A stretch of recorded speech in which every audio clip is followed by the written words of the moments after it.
This is a video by Richmond. Today we're working on a Chevy Impala. This happens to be a 2000 model.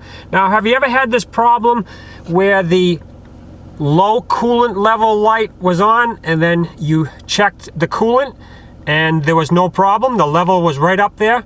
Well, it's a problem with the sensor, and we're going to show you how to fix that today. Now, here's where the coolant sensor is located, right here on the right hand corner of the radiator. It's possible you might be able to get that without taking anything out of the way, but what I'm going to do is take this brace off and take the battery out of the way. The brace here has a wire loom, so we're going to open up this little clamp, get that loom free, and then we're going to take that brace out of the way. It's held on by three 13mm headed bolts.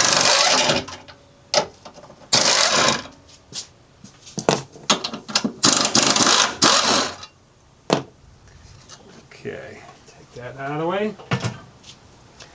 Now we're going to take the battery out of the way. Now when it gets time to take the battery out, this little loom right here that was over the battery, take a wire, push that towards the back out of the way. Now hopefully your battery has a handle on it, like this one right here. What you want to do is you want to lift up on the battery as much as you can and then rotate the back of the battery up and out. Okay, here we go.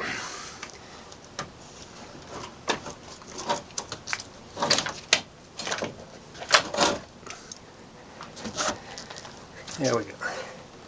Battery's all out. Now here is the sensor right down here.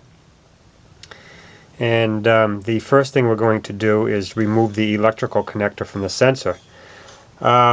Make sure you have a container underneath the vehicle, because there'll be some coolant that will come out when you remove the sensor. And make sure that the vehicle is cold while you're doing this procedure. Now, this connector right here has a little lock on it, and we're just going to pull it out and slide the electrical connector down and off. And there it is right there. Now that sensor is held on a radiator by a little wire, and what we have to do is move the wire off the sensor and push it away. I'm going to lift up on the wire.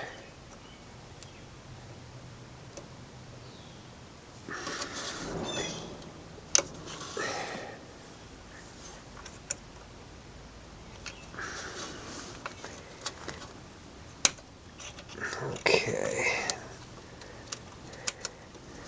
There's one. We should be able to.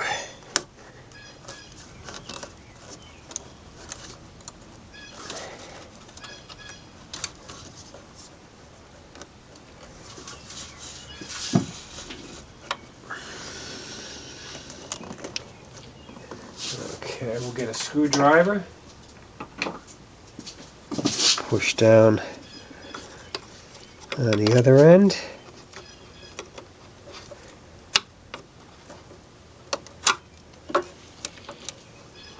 There we go, we got it.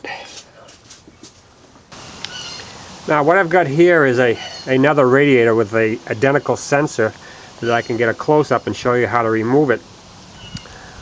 What I've made here is a little tool for removing the wire right here that holds the sensor on. It's a 1/16 welding rod, has a little hooked end on it. So what we're going to do is get right in here, lift up on the wire, slide that over,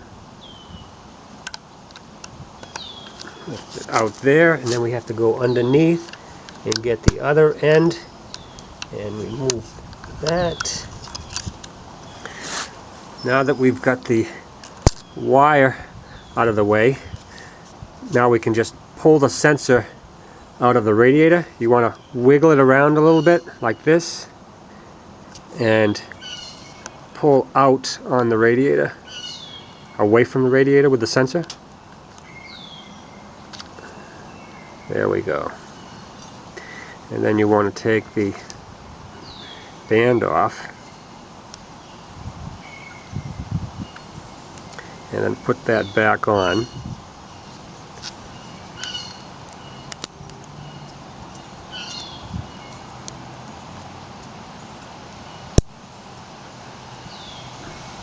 Now she's all ready to go back in place.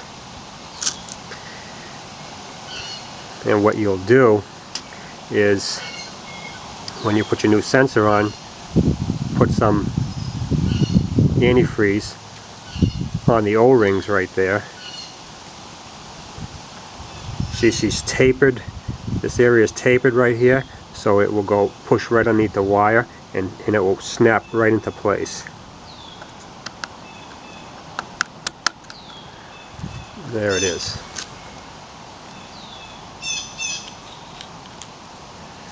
Now all we have to do is just wiggle it from side to side and pull out on it.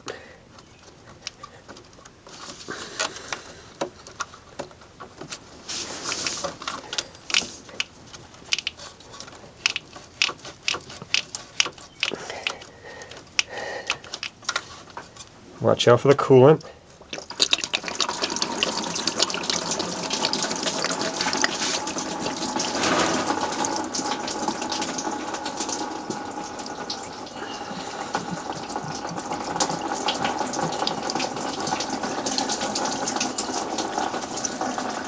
And there is the sensor.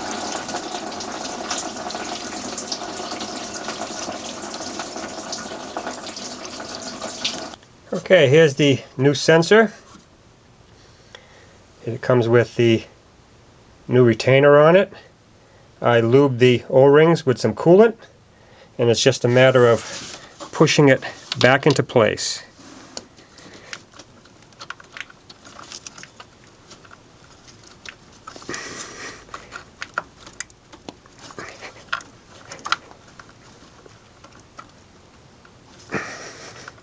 Okay, there it is. Okay, now it's just a matter of taking the electrical connector here and pushing it back into place on the sensor. Now all you have to do is put the coolant back in and put the battery in, put all the braces back in, and hopefully that fixed your low coolant light on your Chevy Impala.